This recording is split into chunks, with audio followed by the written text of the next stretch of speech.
పరిశుద్ధ గ్రంథంలో నుండి నిర్గమాకాండం 32వ అధ్యాయం మరొకసారి మొదటి వచనాన్ని చదువుదాం. నిర్గమాకాండం 32వ అధ్యాయం మొదటి వచనం. మోషే కొండ దిగకుండగా తలువు చేయుట ప్రజలు చూచినప్పుడు ఆ ప్రజలు అహరోనుతో కూడి వచ్చి, లెమ్ము, మా ముందర నడుచుటకు ఒక దేవతను మా కొరకు చేయము. ఐగుప్తులో నుండి రప్పించిన ఆ మోషే వాడు ఏమాయనో మాకు తెలియదని అతనితో చెప్పిరి. చదవబడిన లేఖన భాగాన్ని దేవుడు మన ఆత్మల కొరకే తను దీవించి ఆశీర్వదించునుగాక. ప్రభునందు సోదర సోదరిలారా, సీనాయి కొండ దగ్గర దేవుని ప్రజలు దిగి ఉండగా దేవుడు కూడా పరలోకం నుండి నేను మీ మధ్యకు వస్తాను, మీ మధ్య నేను నివాసం ఉంటానని తన ప్రజలని మోషే ద్వారా కోరినప్పుడు ఒక 3 విషయాలు మనం ఆలోచించాం. సీనాయిలో సహవాసం ఉందని, సీనాయిలో సంభాషణ ఉందని, సీనాయిలో ఇంకేముంది? సందర్శన, సహవాసం, సంభాషణ, సందర్శన. తన ప్రజలు తనను సందర్శనకు వచ్చేటప్పుడు బహు జాగ్రత్తగా రావాలని, సిద్ధపాటు కలిగి రావాలి, పరిశుద్ధతతో రావాలి, హృదయ పవిత్రతో రావాలి, భయముతో రావాలి, వణుకుతో రావాలి అనే సంగతులు మధ్యాహ్నం మనం విన్నాం.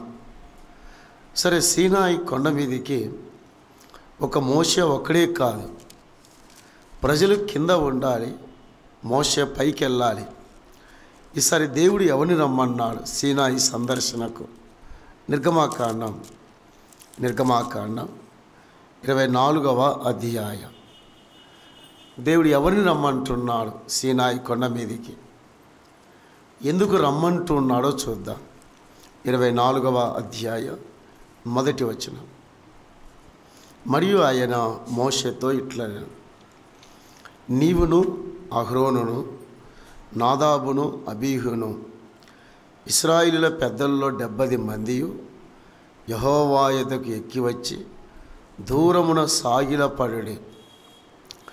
ఈసారి నువ్వు మాత్రమే కాదు, నీతో కలిసి అహరోను రావాలి, అహరోను కుమారులు అనగా నాదాబు అబీహు రావాలి, ఇశ్రాయేలు పెద్దలో 70 మంది రావాలి. ఎక్కడికి? సీనాయి కొండ మీదికి రావాలి. నేను అక్కడ ఉండగా నేను దిగి ఉన్నాను, నీవు కలిసి రావాలి వారితో. అలాగైతే సీనాయి కొండ దగ్గర మరొక అంశం ఏమిటంటే, దేవుని నాయకుల మధ్యలో ఐక్యతను చూపిస్తూ ఉంది. ఎంత మంచి మాట, ఎంత శ్రేష్టమైన మాట. వారు కలిసి పైకి వెళుతూ ఉన్నారు. ఇందులో 2 సంగతులు నేర్చుకోవాలి ఆయన ప్రజలు. ముందుగా, దేవుని ప్రజలు రాకముందే దేవుని నాయకులు దేవుని కలుసుకోవాలి. అది ఇంపార్టెంట్. మీరు పైకి ఎక్కి రమ్మన్నాడు దేవుడు. ఎవరెవరిని? మోషేను, అహరోను కుమారులు 70 మందిని పైకెక్కి రావాలి.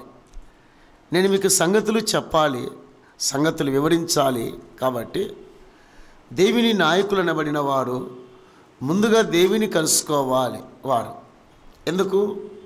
ప్రజలు రాకముందే, ప్రజలు ఇంకా మందిరానికి రాకముందే దేవుని నాయకులు అనబడిన వారు దేవుని కలుసుకోవాలి, దేవునితో ముచ్చటించాలి, దేవునితో సంభాషించాలి.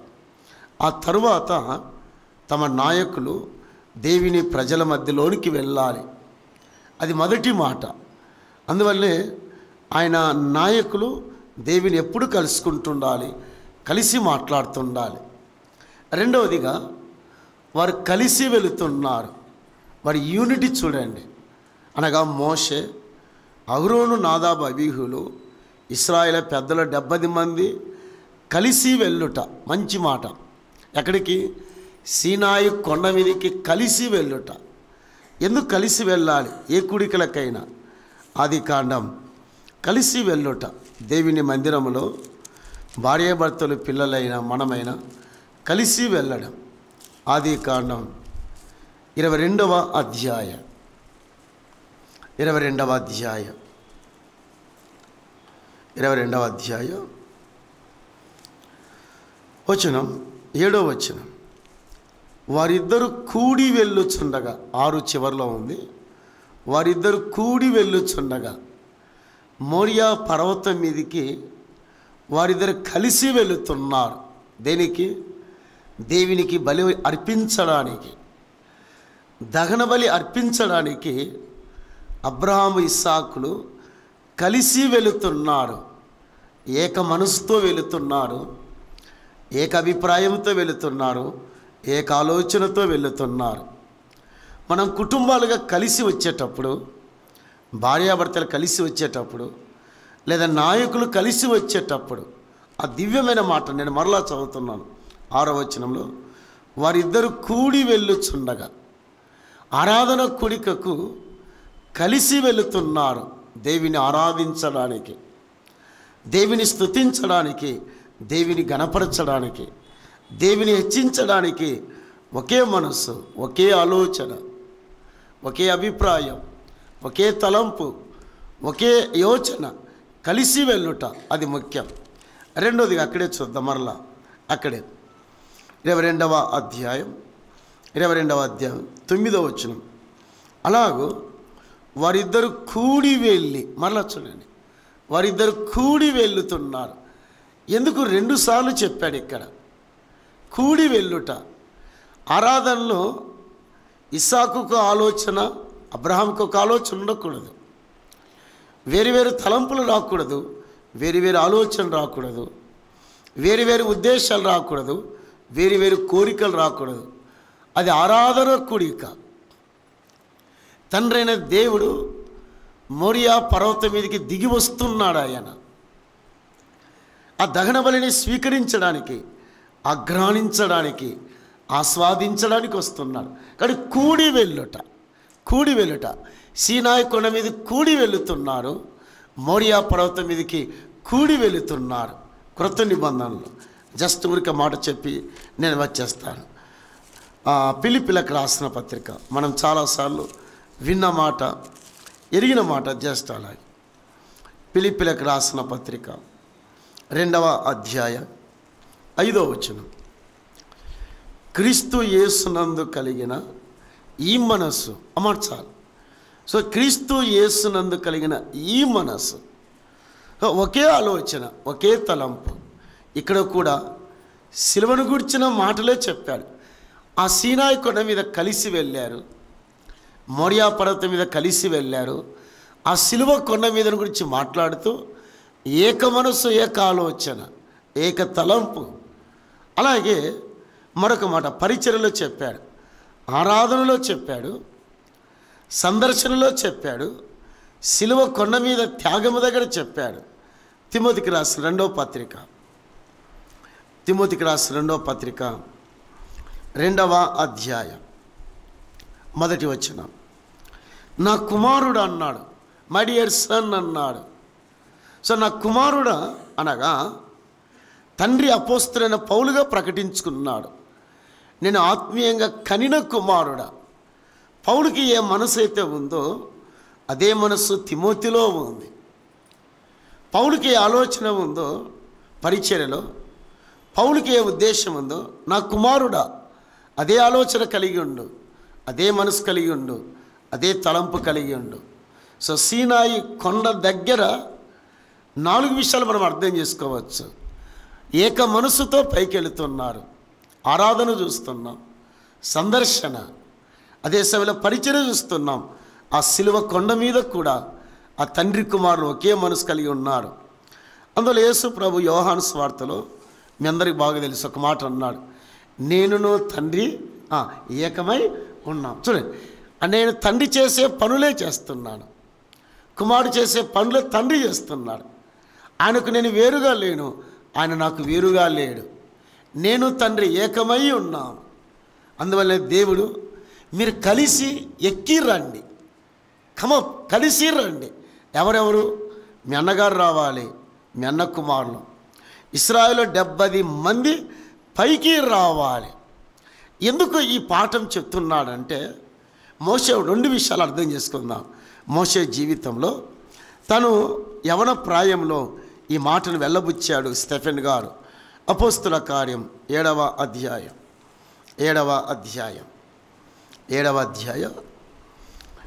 23వ వచనం చదువుదాం. 23.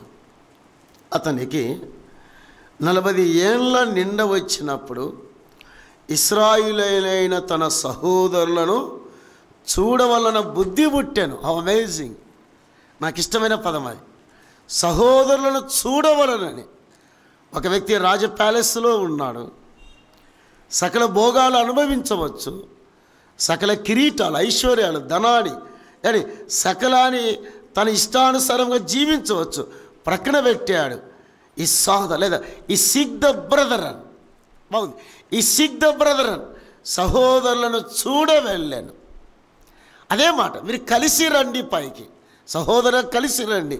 సందర్శన దగ్గర ఆదికాండం జస్ట్ ఊరికి చదివద్దాం అంతే, నేను వివరించను దాన్ని. 13వ అధ్యాయం అబ్రహాము లోతుతో చెప్పిన మాట. 13వ అధ్యాయం 8వ వచనం. కాబట్టి అబ్రహాము మనం బంధువులమని చెప్పాడు. ఏమన్నా ఇక్కడ వీఆర్ బ్రదరన్. మన సంఘాలు కూడా ఒక పేరు ఉంది, ఏముంది? క్రిస్టియన్ బ్రదరన్ అసెంబ్లీస్ అనేది మన దానికి. క్రిస్టియన్ బ్రదరన్, మనం బ్రదరన్, మనం సిస్టర్స్, సహోదరులు. ఓ సీనాయి పాఠం, ఎంత లోతైన పాఠాన్ని తీసుకెళ్ళాడు ప్రభువారిని. మీరు ఎక్కి రండి పైకి, నేను మీతో మాట్లాడతాను. సో నాయకులు ప్రభుని కలుసుకోవడానికి ముందుగా వెళ్ళాలి, నాయకులు కలిసి వెళ్ళాలి, ముందుగా వెళ్ళాలి, కలిసి వెళ్ళాలి. ఆ ప్రభుతో ముచ్చటించడానికి, ఆ ప్రభుతో సంభాషించడానికి. సీనాయి కొండ దగ్గర చూస్తున్నాం, యూనిటీ చూస్తున్నాం. మరొక మాట, సీనాయి కొండ దగ్గర ఏముంది? 19వ అధ్యాయం 14వ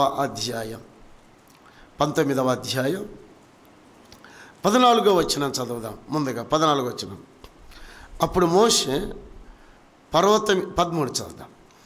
ఎవడును చేతితో దాన్ని ముట్టకూడదు, ముట్టినవాడు రాళ్ళతో కొట్టవలేను లేక పొడవలేను. మనుషుడు కానీ మృగము కానీ బ్రతకకూడదు. బూరధ్వని చెయ్యునప్పుడు వారు పర్వతం యొద్దకు రావలేను. సరే, మరొక మాట, సీనాయి కొండ దగ్గర బూరధ్వని కనబడుతూ ఉంది. బూరధ్వని అనగా సీనాయి కొండ దగ్గర ప్రజలు సమకూర్చవలయ్యాను. బూరధ్వని చెయ్యున్నప్పుడే వారు ఆ కొండ దగ్గరికి రావాలి. ఎప్పుడు పడితే ఎప్పుడు రాకూడదు. ఏదో ఆ కొండ కాబట్టి ఎప్పుడు పడితే ఎప్పుడు దర్శించకూడదు. నేను బూర ఊదుతుండగా, లేదా మీరు బూర ఊదుతుండగా అక్కడికి రావలేను. ఈ బూరను గురించిన ఒక చిన్న విషయం. సంఖ్యాకాండం 10వ అధ్యాయం. వారు ప్రయాణంలో ఉండగా, కనాను ప్రయాణంలో ఉండగా దేవుడు మోషేతో ఈ మాట అన్నాడు. బూరధ్వనుల గురించి ఈ మాట చెప్పాడు. 10వ అధ్యాయం సంఖ్యాకాండం 10వ అధ్యాయం 1వ వచనం. యెహోవా మోషేకి ఇలాగు సెలవిచ్చాను, నువ్వు 2 వెండి బూరలు చేయించుకొనుము, నకిసి పనిగా వాటిని చేయింపలేను. అవి సమాజమును పిలుచుటకు, సేనలను తరలించుటకును నీకుండవలయ్యేను. అమాట చూడండి, మొదటి బూర ఊదితే ప్రజలు ఏం చేయాలి, 2 సార్లు బూర ఊదితే ప్రజలు ఏం చేయాలి? ఆ ప్యాసేజ్ అంతా కూడా అదే అండి. 10వ అధ్యాయం మొదటి 10 వచనాలు బూర ధ్వనులు చేస్తూ ఉండగా ఇశ్రాయేలు ప్రయాణం చేయాలి. బూర ఊదినప్పుడు సమాజాన్ని పిలవాలి. బూర ధ్వనులు చేస్తుండగా ప్రజలు యుద్ధానికి సిద్ధపడాలి. సో సీనాయి కొండ దగ్గర కూడా అదే మాట చెప్పబడ్డది. బూర ధ్వని చేసినప్పుడే ప్రజలు కొండ దగ్గరికి రావాలి. దేవుని యొక్క ఉద్దేశము, దేవుని ఆలోచన, దేవుని సంకల్పం ఎంత గంభీరమైనది, ఎంత లోతైనదండి. బూర ఊదుతుండగా ఆ లేవీయులు ఎవరు ఊదాలో చెప్పాడు, ఎలాగ ఊదాలో చెప్పాడు, ఎప్పుడు ఊదాలో చెప్పాడు, ఎలాగ ఊదాలో చెప్పాడు. ఒక మాట చూద్దాం. ఇక్కడే సంఖ్యాకాండం 10వ అధ్యాయం 4వ వచనం. వారు ఒకటే ఊదిన ఎడల ఇశ్రాయేలుల సమూహములను ముక్కులైన ప్రధానులు నీ యొద్ద కూడి రావాలను. ఒకటే ఊదితే ఇశ్రాయేలు నాయకులు రావాలి. ఎవరి దగ్గరికి? మోషే దగ్గరికి రావాలి. రెండవదిగా చూద్దాం. 5వ వచనం. మీరు ఆర్భాటముగా ఊదినప్పుడు తూర్పు దిక్కున దిగి ఉన్న సైన్యములను సాగి వెళ్ళవలేను. 6వ వచనం. మీరు రెండవ మార ఆర్భాటముగా ఊదినప్పుడు దక్షిణ దిక్కున ఉన్న సైన్యమును సాగి వెళ్ళాను. దేవుడు ఎంత క్రమాన్ని చెప్పాడు బూరల గురించి. ఈరోజు కూడా సామాన్యంగా పోలీసు యొక్క ప్యారేడ్లో బూరలు ఊదుతాడు. ఏదైనా ఎమర్జెన్సీ కాల్ వచ్చిందంటే ఎలాగ బూర ఊదాలనో స్పెషల్ బటాలియన్ పోలీసులకు మాత్రమే తెలుస్తుంది. మొదటిసారి బూర ఊదితే పోలీసులు సిద్ధపడతారు ఇంట్లో. 2 సార్లు ఊదితే ఎమర్జెన్సీగా రోల్ కాల్లో నిలబడాల పోలీసు వాళ్ళు. అలాగైతే సోదరులారా, మన చివరి పాట యవనస్తులు పాడుతుండగా కడబూర మోగగానే ఎబురా అదాచర్యం ఎబురా కడబూర మోగగానే ఏమి జరుగుతూ ఉంది. వారు బూర ఊదినప్పుడు సీనాయి కొండకు రావాలి. బూర 2 సార్లు ఊదినప్పుడు ప్రజల్ని పిలవాలి, సమాజాన్ని సేనలను తరలించాలి. ఎవరు ఎక్కడ దిగాలి, ఎక్కడ యుద్ధము చేయాలి, ఎవరు ముందు వెళ్ళాలి, ఆ బూర ధ్వనిలోనే ఇశ్రాయేలుకు అర్థమయ్యేటట్టుగా దేవుడు స్పష్టంగా చెప్పాడు. అలాగైతే మన విషయానికి కడబూర మ్రోగగానే తెస్సలోనికి రాసిన మొదటి పత్రిక 4వ అధ్యాయం 16వ వచనం. ఆర్భాటముతోనూ ప్రధాన దూత శబ్దముతోనూ దేవుని బోరతోనూ పరలోకము నుండి ప్రభు దిగి వచ్చును. అమర్చండి. దేవుని బోర, the trumpet of last voice, చివరి బూర ఊదుతూ ఉండగా చాలా దగ్గరలో మనం ఉన్నామని బైబిల్ పండితులు చెప్పారు. I believe brother. నా నమ్మకం ఏమిటంటే మనం జీవిస్తున్న దినాలనే ప్రభు రావచ్చు. కారణాలు ఏమిటంటే ఇప్పుడున్న దేవుని ప్రజలు కూడా భక్తిహీనులుగా మారారు. గతంలో భక్తి లేదు, గతంలో భయం లేదు, గతంలో పరిశుద్ధత లేదు, ఇక లేదు. ఇక దేవుని ప్రజలు రాను రాను మరి ఘోరంగా వెళ్ళే ప్రమాదానికి వెళ్ళే ప్రమాదం ఉంది. కాబట్టి ఆయన త్వరలో వస్తున్నాడు. మేఘమండలం మీదికి క్రీస్తు దిగి వస్తున్నాడు. కడబూర శబ్దము మ్రోగగానే ఆయన మ్రోగినప్పుడు ఆ మృతులను సమకూర్పచుడని ఆ మాట చూద్దాం. అక్కడ మళ్ళీ వెళుదాం. 4:16. దేవుని బోరతో పరలోకం నుండి ప్రభు దిగి వచ్చును, క్రీస్తునందుండు మృతులు మొదట లేతురు. ఆ బూర శబ్దం వింటుండగానే మృతులు, ప్రభునందు నిద్రించిన వారు, లోకయాత్ర ముగించిన వారు, ఆయన బూర వినగానే మృతులలో నుండి వారిని లగడం. ఆశ్చర్యం ఇది. అమర్చండి. మృతులలో నుండి లగడం. ఎవరు? ప్రభునందు నిద్రించిన వారు. అందరు కాదు. నేను ఈ మాట దగ్గర ఒక మాట అడుగుతాను. ఆయన ఎందుకు బూర ఊదుతున్నాడంటే 3 కారణాలు చెప్పాడు. ఆయన బూర ఊదకపోతే అది జరగదు. జస్ట్ ఆయన యొక్క వాయిస్ అనగా గ్రీకులు ఇచ్చిన మాట ఏమిటంటే ఈజ్ రిలీజ్ ఈజ్ పవర్. తన శక్తిని విడుదల చేస్తున్నాడు. మృతులు లోపల ఉండగా ఆ కడబూర మ్రోగగానే ఆయన శక్తి విడుదలవుతూ ఉంది. ఈ శక్తి అనే మాట అంటే బూర అనే మాట మరొక మాటలో చెప్పాడు. జస్ట్ ఊరికే ఆది కాండం ఆయన ఎలా పలుకుతాడో చూడండి. ఆ దినమున ఆది కాండం 1వ అధ్యాయం 3వ వచనం. దేవుడు వెలుగు కమ్మని పలుకగా వెలుగు కలిగి లెట్ దెర్ బి లైట్ అన్నాడు. There is a light. అంటే తన శక్తి విడుదలయ్యింది నోట్లో నుండి, అక్కడ వెలుగయ్యింది. ఆ గ్రీకులు ఇచ్చిన పదం. రెండవదిగా కొత్త నిబంధనలో మత్తయి రాసిన సువార్త కడబూర అనే దగ్గర ఆయన ఎలా రిలీజ్ చేస్తాడు శక్తిని ఆ దినమున ఆయన ప్రజలకి. మత్తయి సువార్త 14వ అధ్యాయం. పేతురు నేను నీళ్ళ మీద నడుస్తానని ప్రభు అడిగినప్పుడు ప్రభు ఏమన్నాడో చూద్దాం. 14వ అధ్యాయం 29వ వచనం. ఆయన రమ్మనగానే పీటర్స్ కమ్ అవుట్ అన్నాడు. ఆయన నోటి శక్తి విడుదలైనప్పుడు పేతురు నీళ్ళ మీద నడిచాడు. ఇక్కడ పేతురు విశ్వాసం కాదు, పేతురు ధైర్యం కాదు, పేతురు నమ్మకత్వం కాదు, బట్ ఆయన శక్తి విడుదలయ్యింది ఆ జల ప్రవాహం మీదకి. అందువల్ల పేతురు 2 పాదాలు నిలిపాడు ఆ యొక్క సముద్రం మీద. యేసు ప్రభు తర్వాత సముద్రం మీద నిలిచిన వ్యక్తి ఎవరంటే ఒక పేతురు మాత్రమే. ఇది ఎలా జరిగిందంటే ఆయన విడుదల కలగజేశాడు. ఇక మూడవదిగా యోహాను సువార్త 5వ అధ్యాయం 7వ వచనం. 38 ఏళ్ళ నుండి బెతస్త కోనేటి దగ్గర పడినవాడు ఎవరూ లేని సమయంలో ప్రభు వాని దగ్గరికి వెళ్ళినప్పుడు ప్రభు ఇచ్చిన స్టేట్మెంట్ చూద్దాం. 5వ అధ్యాయం 8వ వచనం. 8 యేసు నీవు లేచి నీ పరుపెత్తుకొని అరైజ్ యువర్ సెల్ఫ్ అన్నాడు. వాడిని తాకి ముట్టొచ్చు, వాడిని జస్ట్ వాడి దగ్గరికి ఏదో ఒక మాట చెప్పొచ్చు, బట్ అరైజ్ నువ్వు లేచి నడుము. ఆ శక్తి విడుదలైనప్పుడు 38 ఏళ్ల నుండి పడినవాడు లేచి నడిచి వెళ్ళాడు. యోహాను సువార్త 11వ అధ్యాయం. యోహాను సువార్త 11వ అధ్యాయం 44వ వచనం, 44వ వచనం, 43వ వచనం. ఆయన అలాగూ చెప్పి లాజరు ఇంకేమన్నాడు?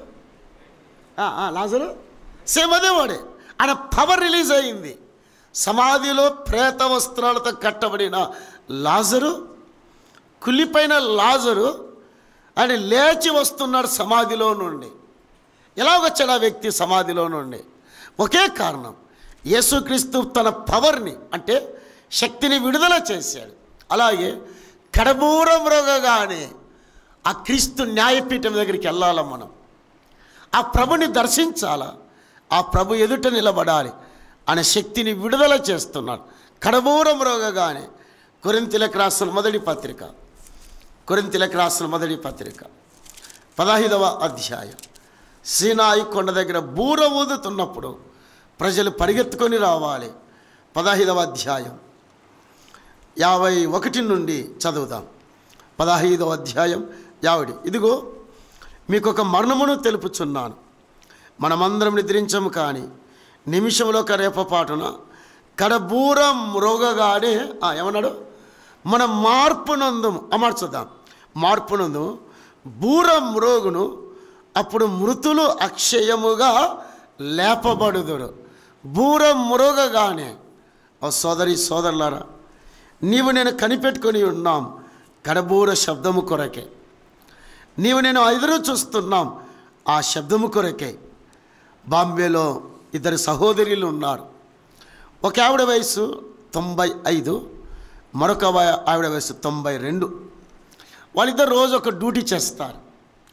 ఉదయం నుండి సాయంకాలం వరకు కనిపెట్టుకున్నప్పుడు ఆ చెల్లి అంట ఆ కిటికీ తీసి, అక్క కడబూరం రోగలేదు, ఇంకా ప్రభు రాలేదు, the lord has not yet come, ప్రభు ఇంకా రాలేదు, మరలా కనిపెట్టుకుందాం అక్క అంటదంట. రాత్రి అక్క చెల్లెలు పడుకున్న తర్వాత ఉదయకాలం 6ంటికి అక్క బయటకు వస్తుందంట, ప్రభు వచ్చాడేమని. ఆ ద్వారం తీసినప్పుడు చెల్లి ప్రభు ఇంకా రాలేదు, కనిపెట్టుకొని ఉందాం. పాట పాడుతున్నాం మనం, కడబూర శబ్దము మ్రోగగానే వి వుడ్ బి ర్యాప్చర్, ప్రభుని కలుసుకోవడానికి వెళుతాం. దాని కొరకే సిద్ధపడాలి. బూర ఎప్పుడైనా మోగొచ్చు, టునైట్ రాత్రి మోగొచ్చు, రేపు మోగొచ్చు, అతి త్వరలో మరుగుతుంది అది బూర అండి. ఇక టైం లేదు. ఈవేళ బూర మ్రోగితే, ఈవేళ బోర ధ్వనులు చేస్తే మనమందరము మార్పు నొందుతాం. ఆ క్రీస్తుని మేఘమండలం మీద కలుసుకుంటాం. అందులో మన పాట బుక్లో ఒక పాట ఉంది, ఓ యేసు నీ ప్రేమ ఎంతో మహనీయం, ఆకాశతార పర్వత సముద్రముల కంటే గొప్పది. ఈ పాట కుర్రోడు రాశాడు. 22 ఏళ్ల కుర్రాడు. డార్జిలింగ్ వాళ్ళది, కలకత్తా దగ్గర. వాళ్ళ నాన్నగారు బాక్సింగ్లో దేవుని సేవకుడు. ఈ అబ్బాయి ఫుట్బాల్ ఆడడానికి వెళ్ళాడు. సియోల్ అంటే కొరియాకి వెళ్ళాడు. ఆడుతూ ఉండగా ఆ తలకు బలమైన గాయమైంది. ఇక అయిపోయింది. డాక్టర్లు అన్నారు, ఈ అబ్బాయికి చికిత్స చేసిన బ్రతకడు, దయచేసి తన దేశానికంటే ఇండియా దేశానికి తీసుకెళ్ళమన్నాడు. డార్జిలింగ్కి వచ్చాడు.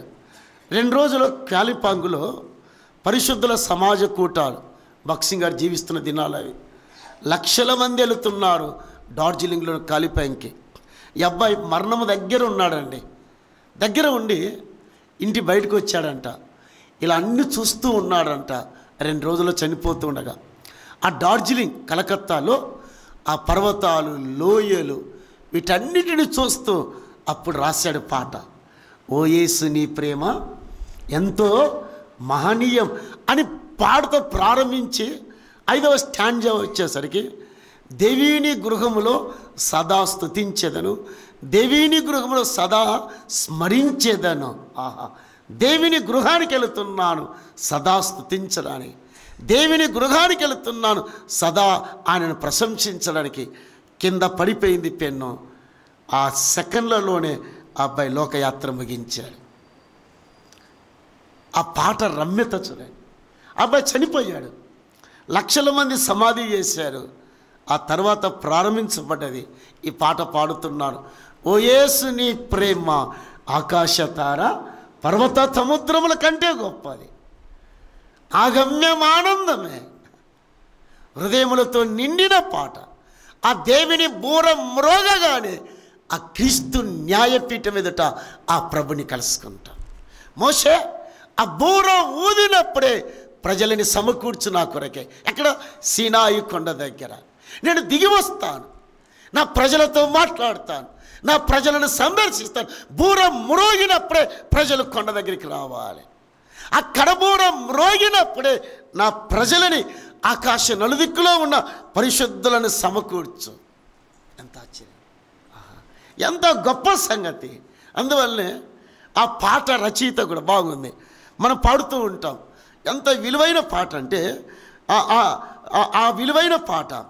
ఆహా బూర ఎప్పుడు ధ్వానించునో, ఆహా నా ఆశ ఎప్పుడో తీరుతుందో. నా ఆశ తీరే దినం ఒక రోజు ఉంది. ఈ రోగాలు పోతాయి, ఈ కష్టాలు పోతాయి, ఈ ఇబ్బందులు పోతాయి, ఈ యాత్ర ముగించబడుతుంది.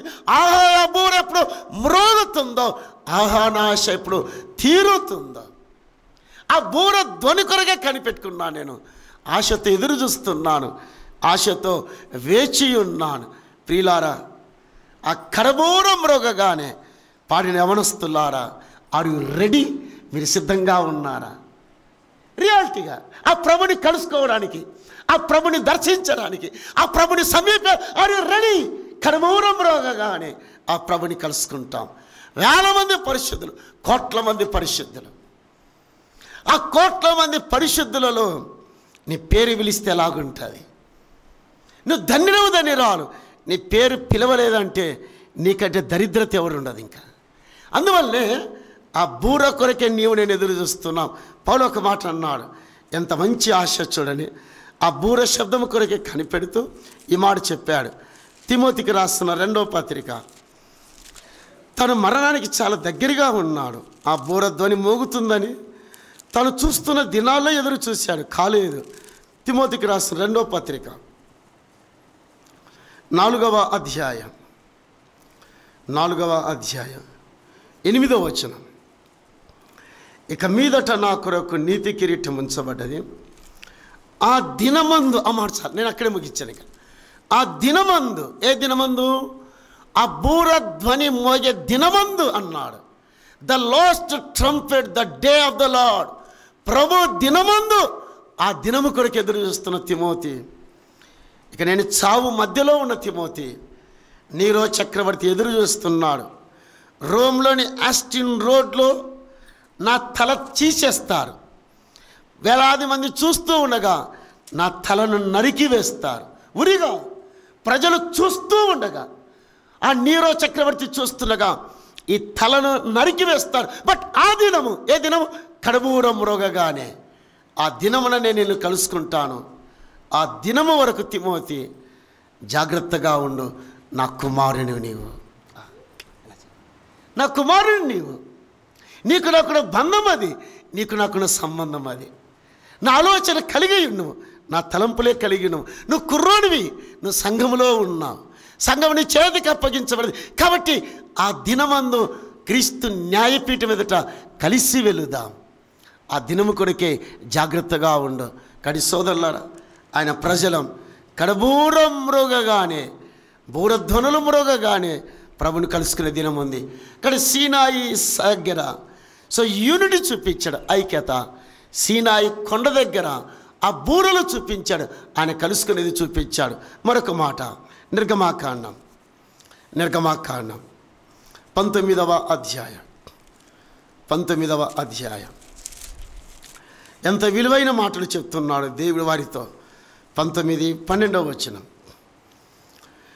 నీవు చుట్టూ ప్రజలను మేరను ఏర్పరచి మీరు ఈ పర్వతము ఎక్కవద్దు, దాని అంచును ముట్టవద్దు, భద్రముస్సమే. ఈ పర్వతం ముట్టు ప్రతి వానికి మరణశిక్ష తప్పక విధింపబడేవాళ్ళు. 16వ వచనం. అక్కడే 19-16, 19వ అధ్యాయం 16వ వచనం.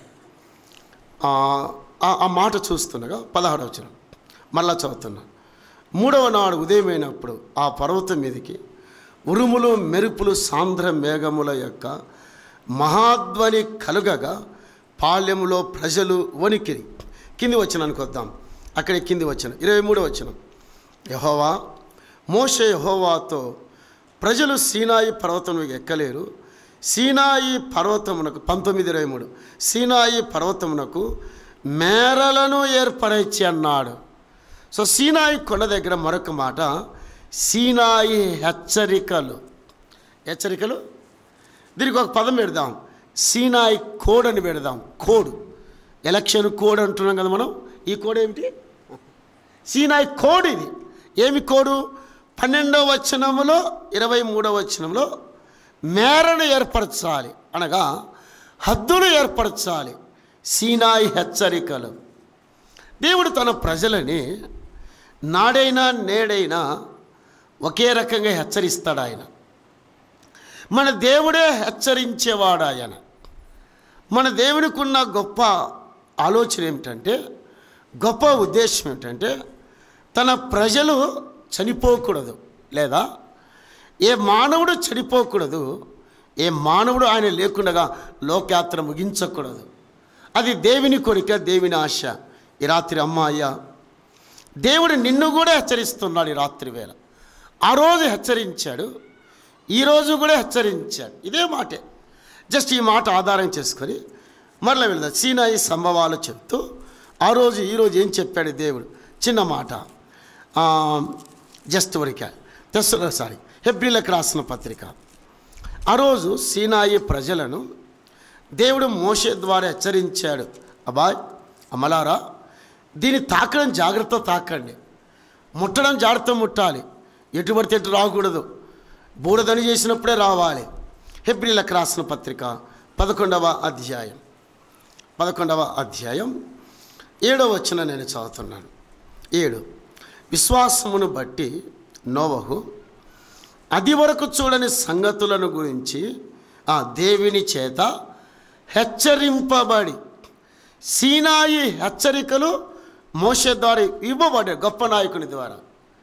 ఈ ప్రపంచ జలప్రలయానికి ముందు దేవుడు ఒక గొప్ప నాయకుడైన ఆ నోవహు ద్వారా ప్రజలని హెచ్చరించడానికి ఇష్టపడ్డాడు. అందువల్ల నోవహుతో చెప్పింది ఏమిటంటే, నోవహు నీవు చూడని సంగతులు అన్నాడు. ఏమిటిది? నీవెన్నడూ చూడలేదయ్యా, ఎన్నడూ వినలేదు, ఎన్నడూ ఆలోచించలేదు. ఏమిటి అంటే 3 విషయాలు చెప్పాడు, నోవహుతో చెప్పాడు. జస్ట్ ఉడికా ఏం చెప్పాడంటే, నోవహు నువ్వు చూడని సంగతులు అనగా ఈ ఓడను గురించి నువ్వు ఎప్పుడు వినలేదు, ఎన్నడూ వినలేదు. నీవు 3 అంతస్తుల ఓడ, దాని పరిణామం, దాని ఎత్తు, దాని కొలతలు నువ్వెన్నడూ చూడలేదు. అది మొదటిది. రెండవది, ఈ ప్రపంచం మీదికి అసలు వర్షం లేదు ఇంతవరకు. నువ్వు చూడని సంగతులు ఈ ప్రపంచం మీదకి జలప్రళయం వస్తుంది, అది రెండవది. మూడవది, ఈ ప్రపంచంలోని ప్రజలని ఆ సర్వనాశనం నేను చేస్తాను. దేవుడి చెప్పిన మాటలు చూడండి. నోవహు, నీకు ఒక వార్నింగ్ ఇస్తున్నా నేను. నువ్వు చూడలేదు, ఓడను చూడలేదు. రెండవది, జలప్రళయాన్ని చూడలేదు. మూడవది, ఈ ప్రపంచం నాశనం అవుతుందని నువ్వు చూడలేదు. కానీ ఇప్పుడు చూడబోతున్నావు నీవు. ఇప్పుడు చూడబోతున్నావు. సీనాయి కొండ దగ్గర దేవుడు మోషేతో అన్నాడు, మోషే, నా ప్రజలను హెచ్చరించు. నేను దిగిన స్థలం ఇది, ఇది పరిశుద్ధ స్థలం, నేను నివాసం ఉండే స్థలం, మహిమా స్థలం ఇది, లేదా నేను ఉండే ఆ శక్తిగల స్థలం, ప్రభావ స్థలం. ప్రజలని హెచ్చరిక చేయి, మేరలు ఏర్పరచు, హద్దులను ఏర్పరచు. మరి హద్దుల తర్వాత వస్తాను నేను. కానీ దేవుడు తన యొక్క ప్రజలని, ప్రపంచాన్ని హెచ్చరిస్తున్నాడు. ఆ రోజైనా ఈ రోజైనా దేవుడు ఎందుకు హెచ్చరిక అంటే, భూమి ఏమైపోయింది ఆ రోజు ఈ రోజు. ఒకే పదాన్ని చదువుదాం. భూమి ఏముంది, ఎలాగుంది చూద్దాం. ఆది కాండం భూమి ఎలాగుంది దేవుని దృష్టిలో. 6వ అధ్యాయం 11వ వచనం చదువుతున్నాను. భూలోకము దేవుని సన్నిధిని చెడిపోయిండెను, భూలోకము బలత్కారముతో నిండి ఉండెను. దేవుడు భూలోకాన్ని చూచినప్పుడు అది చెడిపోయి ఉండెను. భూమి మీదనున్న సమస్త శరీరులు తమ మార్గములను చెరిపివేసుకున్నారు. ఇది నోవహు. నేను ఎందుకు హెచ్చరిక చేస్తున్నానంటే, నా చేత సృజింపబడిన మానవుడు, నా చేత నిర్మించబడిన మానవుడు చెడిపోయి ఉన్నాడు. జల ప్రళయానికి ముందు దేవుని సమాజం, దేవుని ప్రజలు అపవాది చేత చేపబడి ఉన్నారు. సోదరులారా, దేవుడు ఆగ్రహించడానికి గల కారణం, దేవుని ఉగ్రత రావడం గల కారణం, దేవుని శాపం రావడం గల కారణం ఒకే కారణం. దేవుని ప్రజలు, తన చేత సృజింపబడిన మానవుడు చెడిపోయి ఉన్నాడు. ఏ విషయంలో? అన్నిట్లో చెడిపోయాడు. అన్నిట్లో. ఏమిట్లో? ఒకటి, ఆలోచన అన్నాడు 6:5లో, తలంపులో, ఊహలో, అన్నిట్లో చెడిపోయాడు నోవహు. ఇక ఈ ప్రపంచానికి నేను జలప్రళయం తీసుకొస్తున్నాను, నేను ప్రమాదాలు తెస్తున్నాను. భూమి మీద ఏ నరుడు బ్రతడు. కాబట్టి మొదటి హెచ్చరిక, వెళ్ళి నీ భార్యకు చెప్పు, నీ 3 కుమారులకు చెప్పు, నీ కోడళ్ళకు చెప్పు. అమ్మా, ఈ ప్రపంచము జలప్రళయం అయితే ఆ ప్రజలు భూమి మీదకి రారు, మరలా భూమిని చూడలేరు. కాబట్టి వెళ్ళి చెప్పు, నీ భార్యకు చెప్పు, ఈ రక్షణ ఓడలోనికి రమ్మను. నీ కోడలకు చెప్పు, నీ కుమారులకు చెప్పు. ఈ రాత్రి ఒక ప్రశ్న ఇస్తున్నాను. నీ భర్త రక్షింపబడకపోతే కింద పాతాళం ఉంది, అగ్ని గంధకలం మండే గుండం ఉంది, యుగాలు కాలాల. నీ ఇంట్లో ఇంకా ఎవరు మారు మనసు పొందకపోతే, పర్యాప్స్ ఈ రాత్రి మేఘమండలం మీద బూరధ్వని మోగితే నువ్వు పరలోకి వెళుతావు. నువ్వు నమ్మని వారు నీ ఇంట్లో ఉంటే పాతాళానికి వెళతారు. అగ్ని గంధకలం మండే గుండంలో యుగాలు కాలుతాడు. కానీ మోషే, నా ప్రజలు హెచ్చరిక చేయి. కానీ నోవహు, ఈ ప్రజలు హెచ్చరిక చేయి. ఏమని చెప్పాలా? ఇదిగో ఈ రక్షణ ఓడలోనికి రావాలి, ఇదిగో ఈ రక్షణ ఓడలోనికి ప్రవేశించాలి, ఇదిగో ఈ రక్షణ ఓడలోనికి పరిగెత్తుకొని రావాలి. లేదు, నిర్లక్ష్యం చేస్తే, అపహాస్యం చేస్తే, దాన్ని అవమానపరుస్తే ఇక ప్రజలకి దేవుని తీర్పు ఉంది. ఒకటి హెచ్చరిక, రెండవది తీర్పు ఉంది. ఈ రెండు మానవుడు తట్టుకోలేడు, మానవుడు దీన్ని తాళజాలలేడు, మానవుడు దీన్ని సహించలేడు. కారణం, దేవుని కుమారుని యొక్క ఉగ్రత, రౌద్రం, తీర్పు ఈ ప్రపంచం మీదకి ప్రళయముగా దిగి వస్తుంది. కాబట్టి వెళ్ళి చెప్పండి, హెచ్చరిక చేయండి. ఈ రాత్రి వేళ ప్రభు నిన్ను కూడా హెచ్చరిస్తున్నాడు. నోవహుడు చెప్పాడు, మోషేతో చెప్పాడు, మనతో ఏం చెప్పాడు చూద్దాం. మనతో ఏం చెప్పాడు? పేతురు రాసిన రెండో పత్రిక ఈ రాత్రి ప్రభు నీతో నాతో ఏం చెప్తున్నాడు? 2 విషయాలకు వెళుదాం. 3వ అధ్యాయం. ఆ రోజు నోవహుతో చెప్పాడు, అలాగే మోషేతో చెప్పాడు, మనతో ఏం చెప్తున్నాడు? 2వ పేతురు పత్రిక 3వ అధ్యాయం 9వ వచనం. కొందరు ఆలస్యమని ఎంచుకున్నట్లు ప్రభు తన వాగ్దానం గురించి ఆలస్యం చేయవాడు కాడు గాని ఎవడనో నశయింపవలనని ఇచ్చయింపక అందరూ మారు మనసు పొందవలని కోరిచు ఏమన్నా అక్కడ అందరూ ఏం పొందాలా? అందరూ ఏం పొందాలా? అదే మంచి కోరిక. దేవుని కోరిక ఏమిటంటే, దేవుని ఉద్దేశం ఏమిటంటే, నీవు ఈ రాత్రి వేళ మారు మనసు పొందాలి. అమ్మ చెల్లి, ఈ రాత్రి పాప క్షమాపణ పొందాలి. దేవునితోనే మాట్లాడుతున్నాడు. ఒకవేళ సంఘానికి రావచ్చు, చందా వేయచ్చు, వాక్యం వినొచ్చు, ఇవన్నీ మంచిదే. బట్ మారు మనసు లేకుండగా, పాప క్షమాపణ లేకుండగా, యేసు రక్తధారల పాపాలు కడుక్కోకుండగా ఆయన రాజ్యానికి చేరలేవు, ఆయన మోక్షానికి చేరలేవు.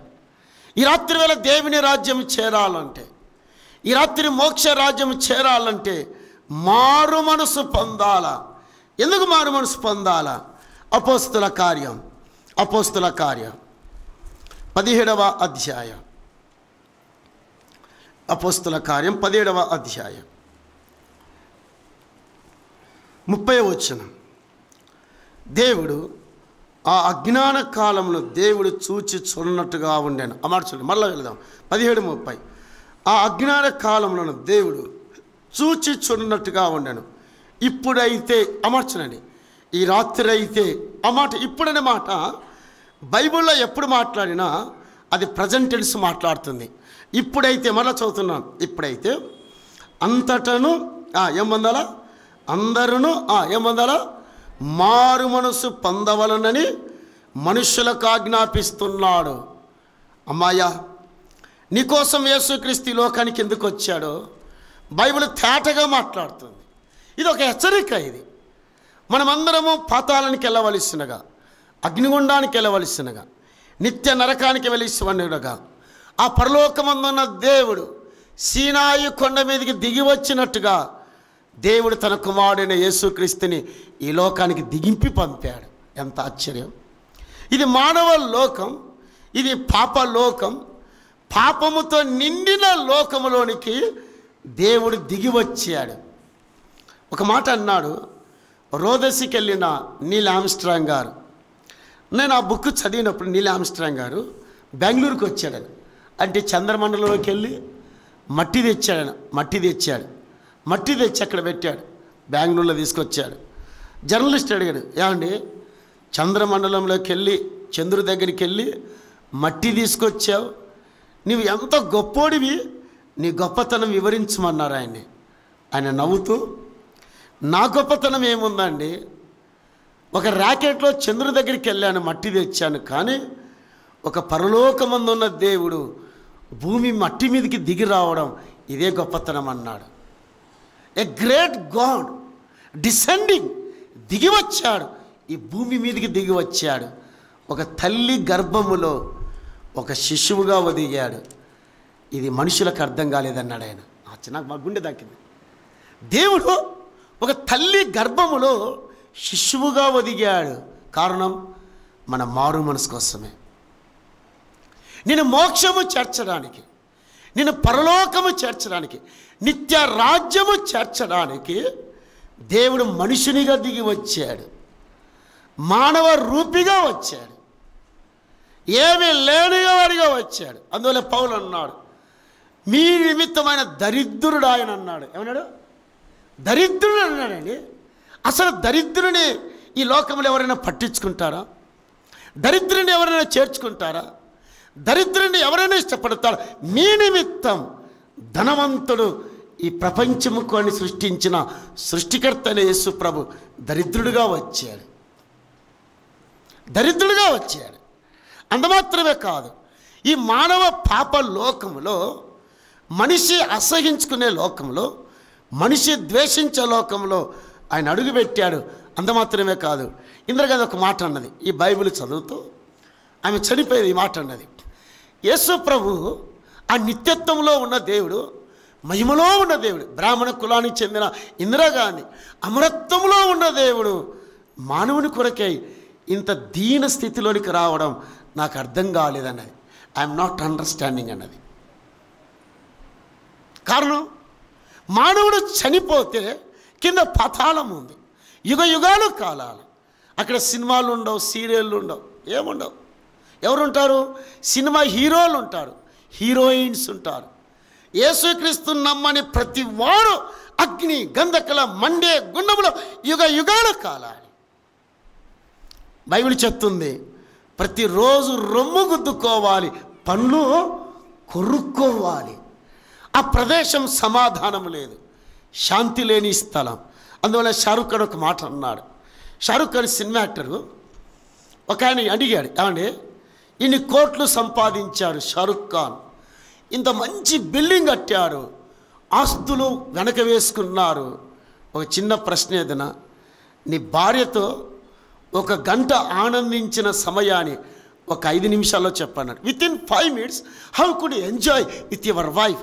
నీ భార్యతో ఎలా సంతోషించావు అన్నప్పుడు షారుఖ్ ఖాన్ నోట మాట రాలేదు. సినిమా యాక్టర్ నవ్వాడు.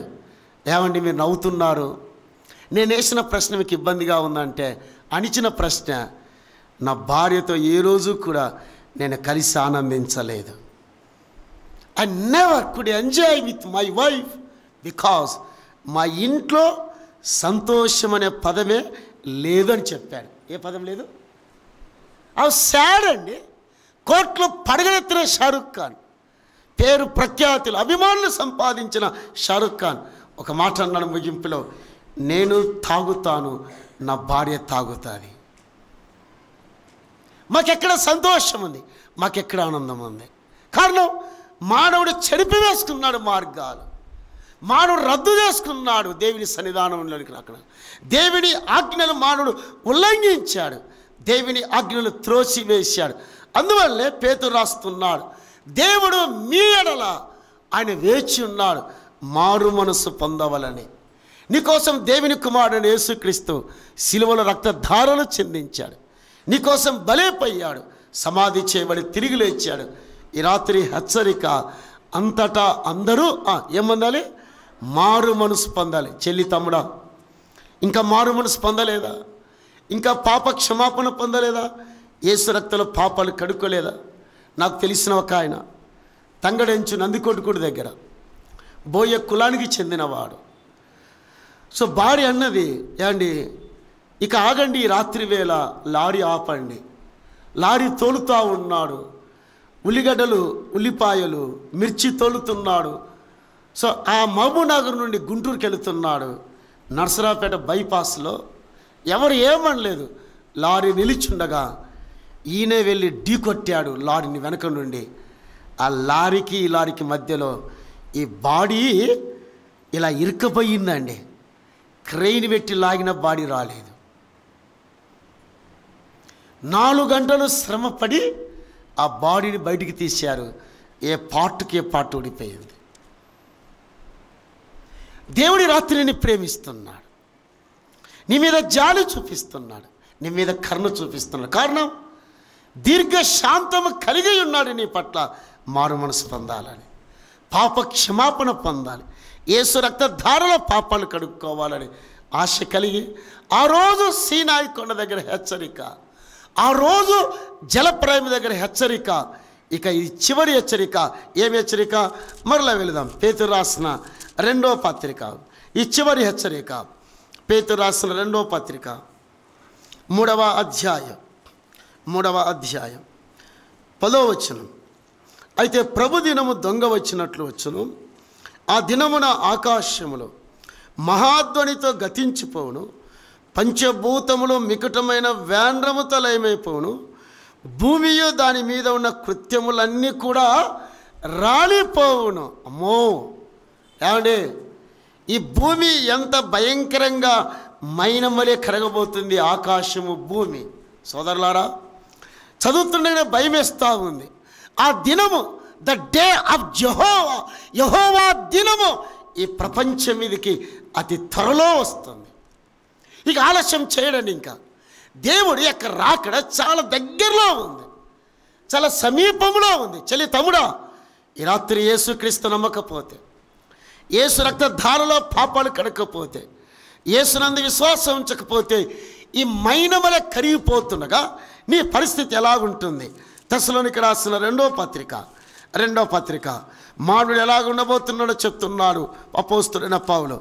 తెస్సలోనికి రాసిన రెండో పత్రిక, భూమి అంతా కూడా మైనవలె కరుగుతూ ఉండగా, అలాగే మైనవలె నాశనం అవుతుండగా మానవుని పరిస్థితి చూడండి.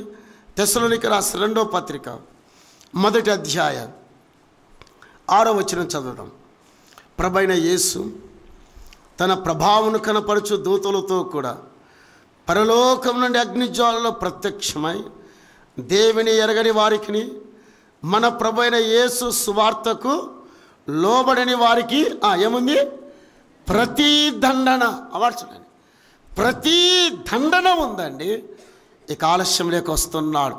దేవుని ఎరగని వారికి, సువార్తకు లోబడని వారికి దేవుడు ప్రతి దండన విధించే టైం అయింది. హెచ్చరిక ఇది ఈ రాత్రి వేళ. నాకు తెలిసిన అమ్మాయి గిద్దలూరులో భర్త ఆర్మీలో పనిచేస్తున్నాడు. 2 పిల్లల వరకు చాలా ముచ్చటగా ఉంటారు. నాకు తెలిసిన వాళ్ళు బంధువులు అవుతారు. వారు అబ్బాయి కాశ్మీర్ యుద్ధానికి వెళుతున్న సమయం అది, అంటే కార్గిల్ యుద్ధానికి వెళ్ళేటప్పుడు భార్యతో చెప్పాడు, అమ్మాయి నేను కలకత్తా నుండి కాశ్మీర్కి వెళ్తూ ఉన్నాను, విజయవాడ స్టేషన్కి రమ్మన్నాడు. నా 2 పిల్లల్ని చూడాలని చాలా ఆశతో ఉన్నాను అన్నప్పుడు భార్య బూరెలు గ్యారెలు ఏవేవో చేసుకెళ్ళింది భర్తకు, వాటిని అందించాలని 2 పిల్లల్ని తీసుకెళ్ళింది విజయవాడ స్టేషన్కి. రావాల్సిన ట్రైన్ అర్ధరాత్రి 10కి రావాల్సిన ట్రైను 1 అయ్యింది, 2 అయ్యింది. ఇంతలో అమ్మాయి చిన్నగా కునికి నిద్రపోయింది. 4ంటికి ట్రైన్ వచ్చింది. గట్టిగా అడుస్తున్నాడు, అమ్మాయి ఎక్కడున్నావు, నా పిల్లల్ని చూపించు. కేక వేస్తున్నాడు, గోల చేస్తున్నాడు. 4:15 నిమిషాలకు ట్రైన్ లెఫ్ట్ అయ్యింది, కాశ్మీర్కి వెళ్ళిపోయింది. భర్త యుద్ధంలో పాల్గొన్నాడు.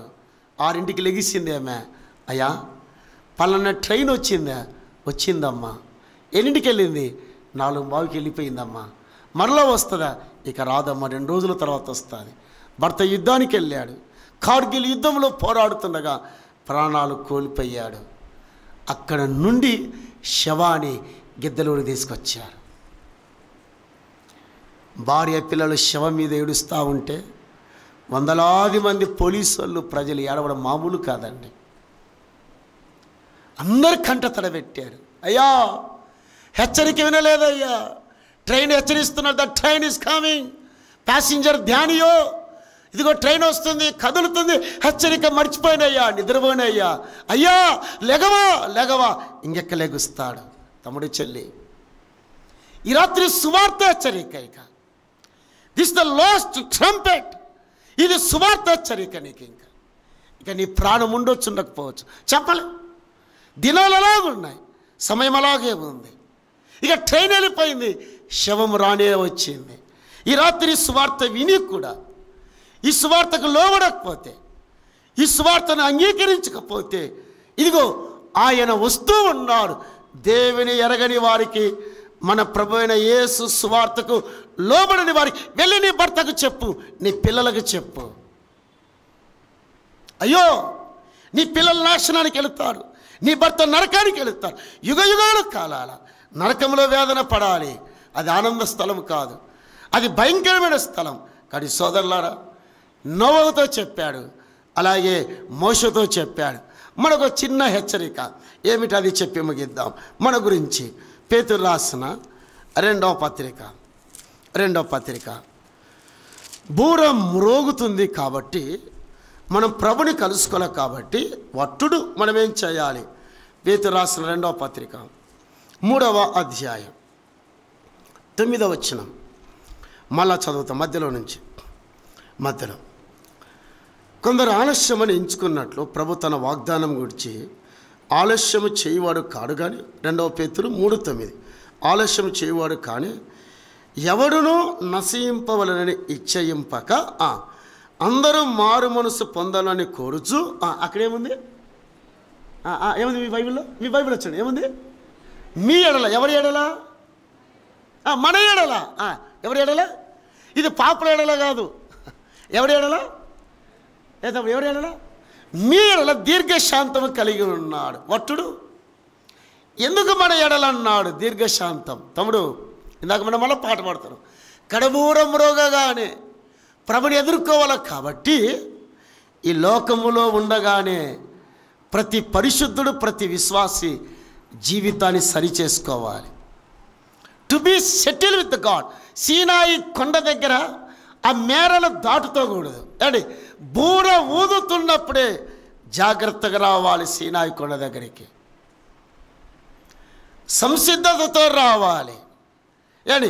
భయం కలిగి రావాలి. కడమూరం రోగగానే ఆ పర్వతం మీదకి అనగా ఆ మేఘమండల మీదకి వస్తుండగా మీ ఎడల దీర్ఘశాంతం. It's a long suffering.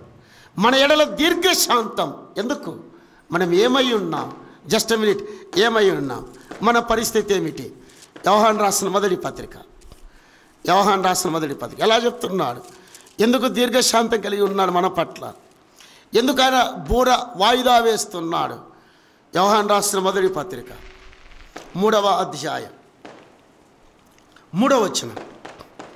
ఆయన యందు ఈ నిరీక్షణ పెట్టుకునే ప్రతివాడు, అనగా యేసు వస్తున్నాడని ఒక నిరీక్షణ కలిగి ఉన్నాం. పాట పాడాము కూడా, మనం ఉచ్చరించాం అని చెప్తూ వెళ్ళదు. మళ్ళా ఆయన యందు నిరీక్షణ పెట్టుకున్న ప్రతివాడు ఆయన పవిత్రుడై ఉన్నట్లుగా తన్ను ఏం చేసుకోవాలా? పవిత్రునిగా చేసుకోవాలి. ఇది ద వార్నింగ్. అమ్మా, అయ్యా, మన ప్రభువు ఆ మేఘమండలం మీదకి వస్తుండగా మనం నిరీక్షణ కలిగి ఉన్నాం. This is the warning. ఏమిటి వార్నింగ్ అంటే ఆయన ఎంత పవిత్రంగా ఉన్నాడో. ప్రతి విశ్వాసి, ప్రతి దేవుని బిడ్డ మనము కూడా పవిత్రంగానే జీవించాలి. మనం పవిత్రంగానే ఉండాలండి. పవిత్రత, పరిశుద్ధత. సీనాయి కొండ దగ్గరికి దేవుడు దిగి వస్తుండగా ఇశ్రాయేలు ప్రజలు పరిశుద్ధతో కలుసుకోవాలి, పవిత్రతో కలుసుకోవాలి అన్నాడు మోషే. దీన్ని ముట్టకూడదు, తాకకూడదు. దీని మేర దాటితే వాడు ఆడే చేస్తాడు. స్త్రీ అయినా పురుషుడైనా క్రీస్తు న్యాయపీఠం ఎదుట ఆ క్రీస్తుని కలుసుకుంటుండగా, క్రీస్తుని సందర్శిస్తుండగా ఒక ప్రశ్న అడుగుదనా? నీ గుండెల్లో పవిత్రత ఉంటుందా? నీ గుండెల్లో పరిశుద్ధత ఉంటుందా? ఎంతమంది పరిశుద్ధత లేకుండా పరలోకానికి వస్తారు? ఆలోచించండి. This the warning. రాత్రి వేళ వార్నింగ్ ఇది. మీ ఎడల దీర్ఘశాంతం కలిగినాడు. That would mean to be settle. దేవునితో నువ్వు సవరించుకున్న విషయాలు, సరి చేసుకున్న విషయాలు చాలా ఉన్నాయి. జీవితంలో పరిశుద్ధత లేదు, పవిత్రత లేదు, యథార్థత లేదు, నిజాయితీ లేదు. ఒకవేళ పర్హాప్స్ ఈ రాత్రి ప్రభు వస్తే ఎత్తబడుతావు, లేదనట్లేదు. బట్ ఏ విధంగా ఎత్తబడుతావు ముఖ్యం. అది ఏ విధంగా కలుసుకుంటావు. ఒక ఆయన ఉన్నాడు, దేవుని దాసుడు, జిమ్ మిల్లెట్ ఒక మాట అన్నాడు. 27 ఏళ్ల కుర్రాడు. అమెరికాలో అమెజాన్ అడవుల మధ్యలో ఈక్వెడార్ ఉంటుంది. ఈక్వెడార్. ఆయన ఏమన్నాడంటే భార్యతో, ఎలిజబెత్, నేను ఈ అమెజాన్ అడవుల మధ్యలో ప్రజలు, అనాగరికత ప్రజలు, మనుషులు తినే ప్రజలు, డ్రెస్ కోడ్ లేని ప్రజల మధ్య సువార్తకి వెళుతున్నాను. ఈ ప్రజలు నన్ను చంపినప్పుడు, నా దేహాన్ని తినేటప్పుడు ఈ గుండెలో నుండి దట్టమైన తెల్లటి పొగ ఈ దేశానికి కమ్మేయాలి. ఆవిడన్నది, ఏమండి ఇలాంటి కోరికతో వెళుతున్నావు? హూ డిడ్ బీటెక్, అమెరికా దేశంలో కాలిఫోర్నియాకి చెందినవాడు, ఈ బ్రదర్ని సంఘానికి చెందినవాడు. 1952వ సంవత్సరం అమెజాన్ అడవులకు వెళ్ళాడు. భార్యని తీసుకొని, 3 ఏళ్ళ అమ్మాయిని తీసుకొని ఆయన సువార్త సేవ చేస్తుండగా 7 అడుగులు అజానుబావుడు రాయి విసిరాడు. ఈ పిచ్చకు తగిలింది వెనక, ఈ పుర్రెకు బోర్ల పడ్డాడు. ఈ తల తీసేసాడు ఆయన. ఈ తల తీసా, ఈ తొడ, కుడి తొడ 2 తిన్నాడండి. కమ్మగా తిన్నాడు. ఇక శవాన్ని తన నాయకులకు, ఆ ప్రజలకు ఇచ్చాడు. వారు మాంసాన్ని, అంటే పొట్టేలుని, ఈ కోడిని ఒలుస్తాం కదా, ఆయన గుండెను, ఆయన శరీరాన్ని ఒలుస్తుంటే ఈ గుండెలో నుండి, ఇది వాస్తవం జరిగింది, కట్టు కాదు, పిట్టకథ కాదు, ఆయన గుండెలో నుండి ఒక 5 సెకండ్లు ఆ దేశాన్ని తెల్లటి దట్టమైన మంచు పొగ నింపేసిందండి.